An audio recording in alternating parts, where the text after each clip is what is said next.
c'est fort. Quand tu pries, c'est bien en mode paix, allez, pas l'argent. Là, tu pries vraiment avec intelligence. Après, ça ne veut pas dire que c'est pas inspiré par l'esprit, mais tu pries avec intelligence, tu es conscient de ce que tu dis. Ensuite, il y a vraiment l'aspect de prier par l'esprit, qui est toute autre chose. Après, les gens rattachent beaucoup ça à prier en langue nécessairement, mais c'est pas vraiment. Il n'y a pas que ça à l'intérieur. La prière par l'esprit, pour moi, c'est la prière par excellence. C'est-à-dire que quand tu pries en esprit, ce que tu dis, permettez-moi, c'est parfait. C'est-à-dire que le message que tu transmets, la requête, la supplication, l'intercession, peu importe, c'est quelque chose de parfait. Parce que ce que tu dis, c'est comme la Bible dit, prier en tout temps dans l'esprit. En fait, c'est comme si, enfin, c'est pas comme si, c'est le Seigneur lui-même qui est en train de dire des choses par toi. Et en clair, Dieu, c'est clair, c'est parfait ce qu'il va dire. Tout comme prier. Maintenant, après, les manifestations, c'est prier en langue, peut-être, soupirer, crier, c'est pas, peu importe. Mais les manifestations maintenant peuvent être diverses. Mais l'important, c'est de savoir prier en esprit. C'est-à-dire que c'est de savoir se mettre dans cette atmosphère-là de prière en esprit. Et enfin, je vais terminer par là, pour ne pas être long. Il y a la prière conventionnelle avec intelligence, la prière en esprit, et il y a ces types de prières où ton corps, ton âme et ton esprit sont invités à la prière. C'est-à-dire que tu peux prier en marchant, tu fais ce que tu veux, tu pries. Peut-être avec ton cerveau, dans ton cœur. Tu pries avec ta bouche et tout, tu es concentré, tu pries. Tu peux te retirer pour prier. Mais il y a vraiment ces prières-là où tu mobilises ton corps, ton âme et ton esprit. C'est-à-dire que tu arrêtes toute activité. En tout cas, tu t'arrêtes et tu prends vraiment tout ton être et tu consacres ça à la prière. Ce sont des prières, je vais dire efficaces, ce sont des prières qui ont des résultats. Et pour apprendre à rester, à durer dans la prière, il faut être maître de soi. Il faut commencer d'abord par beaucoup prier en esprit. Pour moi, c'est la première étape. Prier en esprit, vraiment en mode chat saturé. Quand on est là, il prie encore. C'est-à-dire qu'il faut vraiment saturer. Pour les vrais, comme Anne, tu vois, non? Vraiment saturer ton esprit. Quand tu atteins ce niveau de saturation de l'esprit, ça va pousser ton corps. C'est-à-dire que le corps n'aura pas beaucoup de force pour résister quand tu vas maintenant aller dans la prière là où tu es maintenant, genre, tu vas allongé, tu vas lever les habits. Et véritablement, tu vois. Et c'est vrai. C'est vrai. Le dernier truc que je voulais dire m'a échappé, ça quittait ma tête. Mais c'est pas grave. Donc c'est ça. Et ces prières-là ont une telle puissance et une telle efficacité que... C'est-à-dire que quand tu t'abandonnes vraiment, quoi, tu mets les organes, tu lâches tout. Quand tu pries, c'est clair. Tu montes. Tu es parti. Voilà, c'est revenu. Tout à l'heure, tu as pris une image. Quand tu as pris l'image, automatiquement, il y a quelque chose qui est monté dans mon esprit. Tu parlais de la batterie et tout, recharger et tout ça, machin. Que c'est clair, ce qu'il a dit était très clair. Si on prend deux téléphones, on les charge. Le téléphone qui va durer le plus, c'est le téléphone qui aura plus chargé. Maintenant, il y a une vérité qui est là. C'est que beaucoup de téléphones ont des batteries endommagées. Je parle vraiment de manière, voilà, les chrétiens. Il y a beaucoup là, sur la batterie, c'est foutu. Il y a des gens, l'autonomie, c'est à descendre à 30. Sans vous mentir. Il y a des gens, l'autonomie, c'est descendu à 50. Il y a des gens, l'autonomie, c'est peut-être à 12. Ça charge jusqu'à 100. Tu m'as dit 15 minutes. Je me dis, il y a des gens, ils peuvent te taper 3 jours de prière non-stop. Quand ils sortent là, il va même pas faire une semaine. C'est vide. Tu vois. Et malheureusement, les gens n'ont pas aussi conscience de ça. À certains moments, il faut briser le vase. À certains moments, il faut arrêter tout.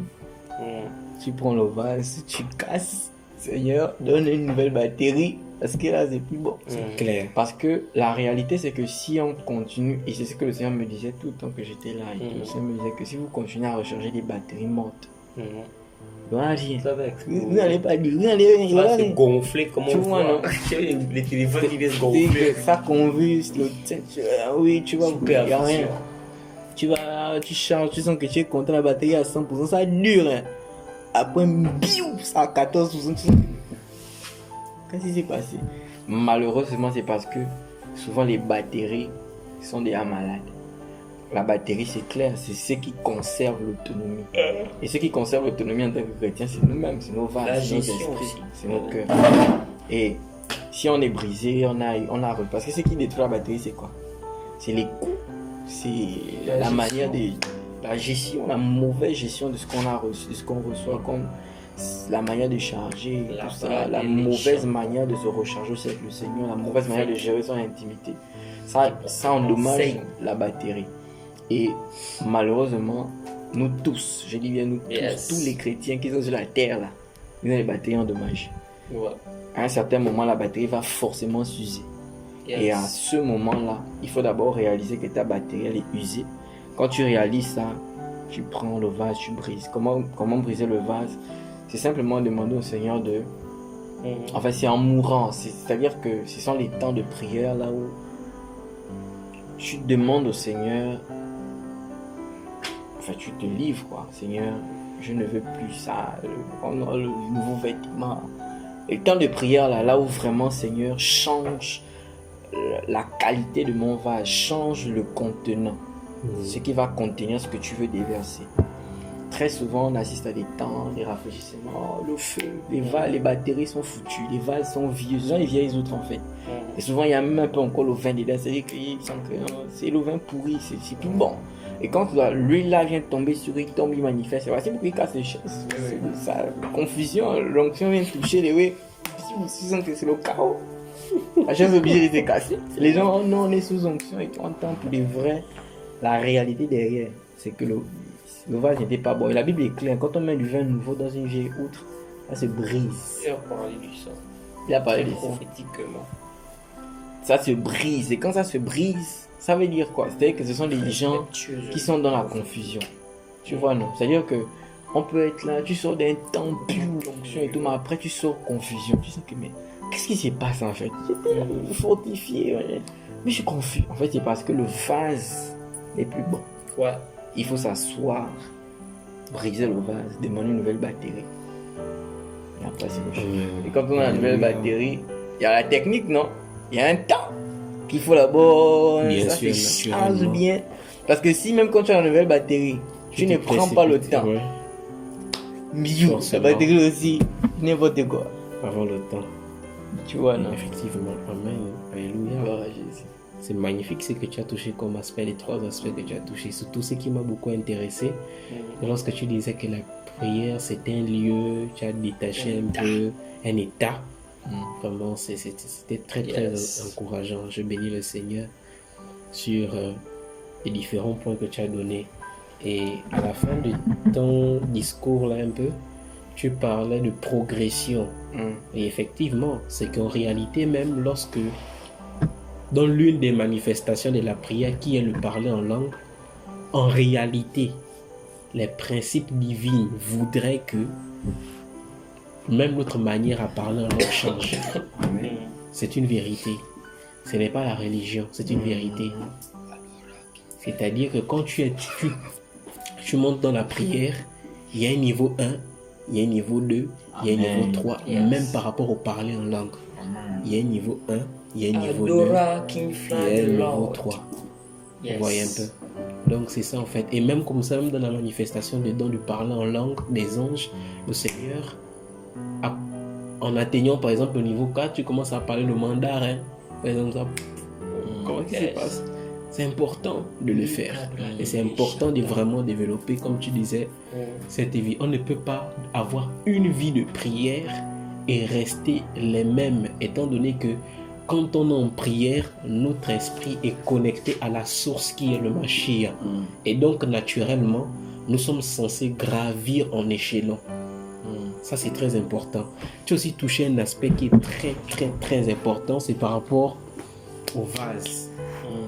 C'est-à-dire qu'on est là, par exemple, on prie, alléluia, ça tombe, c'est vraiment le zèle d'un feu de paille. Et après, batterie, ça perd l'autonomie. Mais qu'est-ce qui se passe? Il faut le power supply pour remonter la batterie. Et même pour remonter la batterie, là, c'est pas toujours évident. C'est le réveil 2 mois. La semaine passée, frère, s'il te plaît, je ne sais pas ce qui se passe dans ma vie. Ce qu'il faut faire, prendre le vase, le casser et prendre un autre vase. Simplement, la parole est claire. Quand on met du vin nouveau dans les vieilles outres, elles vont forcément se briser, qu'on le veuille ou pas. Et c'est ça aussi, cette optique-là que tu disais, c'est vraiment très intéressant. Et l'autre point que j'ai voulu toucher rapidement par rapport à la puissance de la prière, c'est que ces mots que nous dégageons, en réalité dans l'esprit, pour beaucoup qui l'ignorent, ce sont des armes chargées.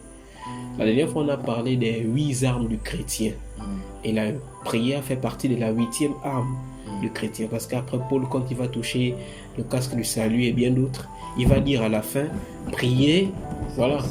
Et naturellement, donc on comprend que la prière fait aussi partie des armes du chrétien. La prière est plus dévastatrice et plus dangereuse que le missile qu'on appelle Satan 2. C'est très grave. Parce que, rappelons-nous un peu le discours du Seigneur à Pierre. Il dit à Pierre, Pierre, Satan te réclame pour te cribler. Mais moi, j'ai prié pour toi. Donc en réalité, c'est comme si la prière du Seigneur est venue comme une intercession comme ça pour protéger Pierre. Donc on comprend que la prière vraiment c'est quelque chose, c'est pas juste on part, on dit juste Jésus je t'aime. Non, la prière est esprit, la prière est une entité. La prière fait partie de la nature divine de Jésus, du Mashiach. Vous voyez un peu. Et comme c'est une entité, ça ne se limite pas seulement à dire des agglomérations des mots, mais par des soupirs, comme tu disais. Tu es là, tu pries, c'est-à-dire que ce que tu dis dans le monde spirituel, le Seigneur t'entend, c'est ça en fait. Donc, vraiment en réalité, comment arriver à développer une vie de prière aussi? Comment faire pour durer dans la prière? Premièrement, connaître c'est quoi la prière. Premièrement, si tu connais c'est quoi la prière, et après avoir connu c'est quoi la prière, deuxièmement, le rôle que la prière apporte, tu vas te rendre compte qu'en réalité, il faut que j'ai prié. Je vais vous dire la vérité. C'est ça. Parce qu'on ne peut pas développer une vie de prière constante si on ne connaît pas pourquoi la prière et c'est quoi la prière, quels sont les avantages de la prière. Voilà. Les vies peuvent être restaurées au travers de la prière. Un jour, j'étais à l'université à l'époque et le prof faisait cours. Donc j'étais en moment de jeûne. Et là, comme ça, paf, je m'assoupis. Quand je m'assoupis, le Seigneur me transporte en Éthiopie. Quand il me transforme en Éthiopie, je vois un jeune homme, un petit garçon qui vient vers moi et qui me dit « J'ai faim, donne-moi à manger ». Je me suis réveillé, j'ai dit « Seigneur, qu'est-ce qui s'est passé ?» Il me dit « Prie pour eux ». Mais avant de j'ai prié et quand j'ai fait des recherches, je me suis rendu compte qu'à cette période de crise-là, vraiment les Éthiopiens souffraient. Tu vois un peu. Donc, vraiment la prière, je vous assure, quand le Seigneur a dit prier sans cesse, c'est pas quelque chose d'anodin, je vous assure. La prière est une arme très dangereuse, très destructrice, très puissante. Je peux. Oui, mon frère. C'est power, frère. Reste concentré. La Bible dit Marie également demeurer ensemble selon la connaissance. On est dans 1 Pierre 3. Selon la connaissance comme un vase faible, le féminin, les traitant avec honneur comme étant co-héritière de la grâce de la vie, afin que vos prières ne soient pas interrompues. En fait, maîtrisez-vous donc et soyez sobre pour la prière. En fait, c'est bizarre. Il dit que quand on est marié et tout, machin, on ne doit pas blesser sa soeur pour que nos prières ne soient pas interrompue. Malheureusement, on n'applique pas souvent les principes qui conduisent à l'exaucement de la prière. Parce que, frère, tu peux prier 5 heures. De m'excuser, les gars. On peut prier 10 heures comme Gakou Sévérin. Tu enchaînes non-stop. Il y a des principes pour que la prière soit exaucée. Amen. Tu ne vas. À part si tu rends grâce à Dieu, Seigneur, je te bénis, là, ça passe. Mais quand on fait des prières de supplication, des prières d'intercession pour arriver à l'exaucement. Donne les centres de prière maintenant. Oui, quand Les on est dans sortes les de centres de prières, les prière. types de prières. Quand on est dans ça, pour parvenir à l'exaucement, il y a des principes. Ici, par exemple, il est en train de parler des couples. Que non, voilà, si tu blesses, mais quelque part, il va dire que si ton frère a péché, enfin, si tu as un différend avec ton frère, avant de donner ton offrande, va d'abord régler le problème avec ton frère. Alors, dans l'Apocalypse, la Bible va dire quelque chose de bizarre. La Bible va dire que les prières des saints s'élevaient, ça montait comme un parfum. Qui ont rempli des ascensoires. Les ascensoires, c'est vraiment là où on met le senteur. C'est pour parfumer. Et après, on a élevé ça vers le Seigneur. Comme nous on prie, c'est ce qui se passe automatiquement. À part s'il y a quelque chose qui empêche que ça monte. S'il n'y a rien qui empêche que ça monte, c'est ce qui se passe. Quand ça arrive là-bas, le Seigneur hume le parfum. C'est comme s'il testait le produit. Quand il teste, il se rend compte que, mais attends, lui, il a un problème de il ne sait même pas de quoi. Tu t'es battu hier ou bien tu as mal par la tête et tout. Tu détestes tu es ton frère. frustré, tu vois un peu, non? C'est-à-dire que, une fois que le Seigneur détecte ça dans ta prière, il prend dossier classé en attente de restauration avec son frère. En fait, c'est ça ce qui se passe.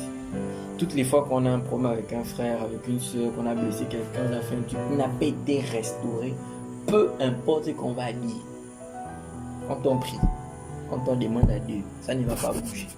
Voici pourquoi bizarrement, je dis bien bizarrement, quand on prie, quand on commence à prendre appel les sujets des prières, on va toujours se rendre compte que le Seigneur va commencer à nous ramener des erreurs.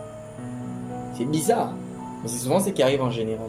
Le Seigneur va commencer à te ramener des images où tu as mal parlé à quelqu'un. Oh Seigneur, pardonne-moi. Oh Seigneur. Bon, moi, c'est ce qui m'arrive. Je ne sais pas si c'est vous aussi. Forcément, naturellement. Ok. Donc, Amen. Pouf, ça remonte. En fait, c'est parce que l'esprit, il est très conscient que si tu commences à demander sans restaurer, il n'y a pas d'accomplissement en fait. Et c'est ça. Et le chemin, enfin, pas mais l'un des principes spirituels qui conduit à l'exaucement de la prière, c'est la restauration, c'est l'amour. Voici pourquoi il va dire que conserver l'amour par le lien de la paix. La paix entre frères et sœurs, ce n'est pas seulement parce que machin et tout, non. C'est parce que derrière, il va dire quelque chose. Il va dire que rechercher la paix avec tous, car sans la paix, nul ne verra. Voir le Seigneur, c'est quoi? C'est voir sa parole s'accomplir. C'est voir les promesses du Seigneur être manifestes dans nos vies. Derrière. Donc, si on recherche la paix avec les autres, on est en paix avec nos frères, nos soeurs, la famille et tout. Tralala. Ben, on va voir le Seigneur, pas forcément dans les visions, mais même nos prières seront exaucées. Pourquoi? Mais parce que on a respecté le principe là. Le code. C'est ça en fait. Et il y a vraiment des codes et des petites choses qui sont dans les Écritures comme ça, balancées à gauche, à droite. Mais ce sont des, j'ai envie de dire, c'est comme un puzzle. Ce sont des indications pour dire que quand vous priez, ne faites pas ça. Quand vous priez, ne faites pas ça. Quand vous priez, n'habillez pas de la chambre, on sait tous ces images, des machins. Mais ce sont des choses qui conduisent véritablement à l'exaucement de nos prières. C'est ce que je voulais dire. Vraiment, si on veut avoir des prières excellentes, sachant d'abord que on ne prie pas dans le désordre, on est clair. Celui qui se bat contre son ennemi ne doit pas se battre comme battant l'air. Et la Bible dit, on ne se bat pas comme battant l'air. Dans la prière, il faut être spécifique. Tout à l'heure, tu parlais de l'histoire de Jésus qui a prié pour Pierre. Il a dit, j'ai prié pour toi afin que ta foi ne défaille point. Il n'a pas prié pour Pierre tout court. Ça ne veut rien dire. Il a prié spécifiquement. Et même dans la prière, on doit être orienté spécifique. C'est le premier pas. Quand on est orienté spécifique, après on applique les principes de l'accomplissement de la prière. c'est ce qui fait en sorte que nos prières soient efficaces. Amen. C'est ce que je voulais rajouter. Gloire à Dieu. Quelque chose à dire, mon frère. Que Yahweh nous facilite. Tu es amusement. Ok. Amen. Que le Seigneur soit béni. Maintenant, dans ce cas de figure, là encore, il y a une autre question qui se soulève. La question qui se soulève, c'est est-ce qu'on peut apprendre à prier? Ça, c'est aussi une bonne question. Non, effectivement. Parce que quand on parle de des différents types de prières, c'est écrit, les différents types de prières, ce qui revient à dire qu'il y a un modèle à suivre. En quelque sorte, il y a comme un agenda de comment prier. Effectivement. C'est ça. Parce que malheureusement, beaucoup ont prié, c'est juste tout simplement parler à Dieu. Ce n'est pas seulement ça. Ça, c'est même une fausse définition. Tu vois un peu, c'est même une fausse définition. On va redéfinir. Tu vois un peu, il y a beaucoup de choses qu'il faut qu'on revoie. Voilà. La Bible dit que le Seigneur a enseigné les disciples comment faire pour prier. Mais au départ, les disciples n'étaient pas ignorants. Parce qu'en réalité, parmi ces disciples, ils connaissaient la loi. Il y avait les disciples même de Jean. Tu vois un peu, il y avait ceux-là qui... Voilà, ils connaissaient. Ils lisaient la Torah. Donc, ils connaissaient certaines choses. Mais pourquoi ils posent la question au Seigneur, mais comment faire? C'est parce que normalement, il y a un modèle à suivre pour prier. Moi, je pense d'ailleurs que c'est parce que ils se rendaient compte que quand Jésus priait, il y avait les résultats. Naturellement. Alléluia. Ceux qui sentaient que non, Joe, toi, non, faut lui montrer quand tu pries. Quand tu pries, il y a des choses. C'est beau. Tu sais que c'est... Parce que nous, là, c'est compliqué. Jacques va dire que on n'est pas exaucé parce que nous demandons mal. Oh my God, C'est ça. clair. C'est clair. Seigneur. Et tu as parlé de quelque chose de fort. Vraiment, il faut avoir l'orientation. La pensée claire, spécifique. Ouais. Et comme je disais, en fait, quand on prie, notre esprit, en réalité, rentre en résonance avec la pensée de l'esprit du Seigneur. Donc, quand on prie, par exemple, Seigneur, donne-moi l'argent, je veux les voitures. Et le Seigneur sait que, bon, si il te donne ça, tu vas... C'est pas ça, c'est pas là où je t'attends. Mais toi, tu insistes, on persévère dans la prière, on intercède.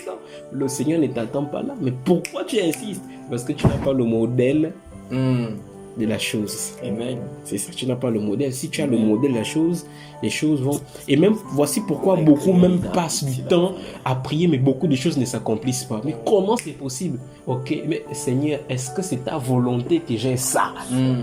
Si c'est dans ta volonté, ça va s'accomplir. C'est clair.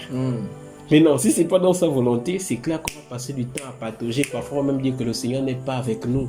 Non, il est toujours avec nous, il est fidèle, mais sauf que c'est nous qui ne saisissons pas la pensée. Voici pourquoi je disais qu'en réalité, la prière est une entité aussi. On ne prie pas juste pour parler. Tu te mets dans un environnement, dans un lieu, comme tu disais, vraiment dans une atmosphère de prière. Ton esprit commence à rentrer en résonance avec la pensée du Seigneur. Seigneur, qu'est-ce que tu attends? Merci Seigneur. Regardez ce que le Seigneur va dire. Dans la prière du Seigneur, il va commencer, l'une de ses dernières prières, il va commencer à ressentir un peu ce qu'il va vivre.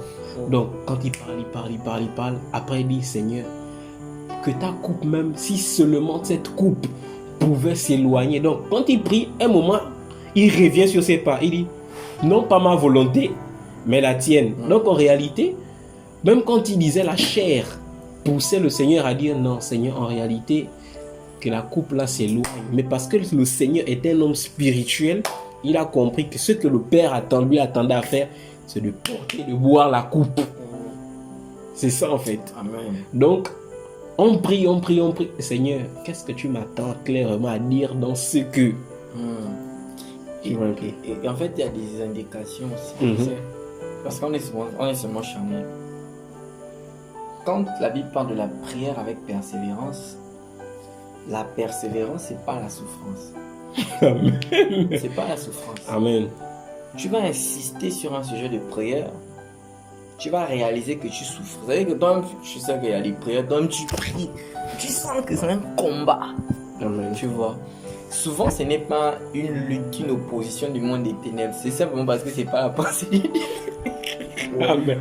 Et parfois, on est en train de persévérer dans quelque chose. C'est que tu insistes dans quelque chose que Dieu il n'est pas dedans. Et tu sens comme une opposition. C'est-à-dire que quand tu pries, l'atmosphère n'est pas favorable. My God. Les prières qui viennent du Seigneur, quand tu persévères, c'est-à-dire que même si c'est pas le temps, tu persévères dans la prière, tu insistes, il y a l'atmosphère qui t'accompagne. C'est-à-dire que quand tu pries, tu sens que l'atmosphère est favorable. Quand tu libères les choses, le Seigneur veut que je prie pour ça. Même si c'est difficile, même si tu sens que ça fait 2 mois, 1 an, je sais pas, tu pries pour la chose, mais l'atmosphère est favorable. C'est-à-dire que tu sens que tu es accompagné. Mais quand ça n'est pas des lieux, frère, c'est la souffrance. Tu sens que tu pries, il n'y a même plus les mots, rien. Ça te oh, Seigneur. Non, frère, laisse. C'est pas laisse. Alléluia. Et l'autre chose, c'est que, quand tu parlais de Jésus là, disant que le Seigneur a dit non pas ma volonté, mais la tienne, c'est terrible. En fait, peut-être ça va choquer certaines personnes s'ils écoutent ça un jour. Jésus pouvait annuler le sacrifice de la croix s'il ne complétait pas sa prière par non pas ma volonté mais la tienne. Oui, exactement. À cause de la puissance de la prière, il avait la possibilité de défaire ce qui était en train de se faire. Ce qui confirme ça, c'est que il va dire à Pierre que ne sais-tu pas que je peux demander 12 légions à mon Père pour m'aider à accomplir. C'est-à-dire qu'il avait la capacité d'arrêter tout ce qui se faisait par la prière. Voici pourquoi il va compléter en disant que Seigneur, éloigne ça de moi. Toutefois, non pas ma volonté, mais la tienne. Parce qu'il savait que s'il laisse ça comme ça, là, qu'est-ce que je vais dire? C'est que dans la prière, il y a une puissance. Et quand on est dans l'atmosphère de prière, ce qu'on déclare, c'est amplifié. C'est comme si, genre, tu vois, on a pris des baffes, on a posé. Quand tu dis ça dans la prière, tu parles bien de la vraie atmosphère des prières. Quand tu es à l'intérieur, c'est comme si dans l'esprit, ça amplifie. 50 000 retours. Tu vois un peu avec des bons micros. Tu vois. Et c'est terrible en fait. Ça doit aussi nous pousser à beaucoup vraiment nous appliquer à bien prier. Vraiment bien prier.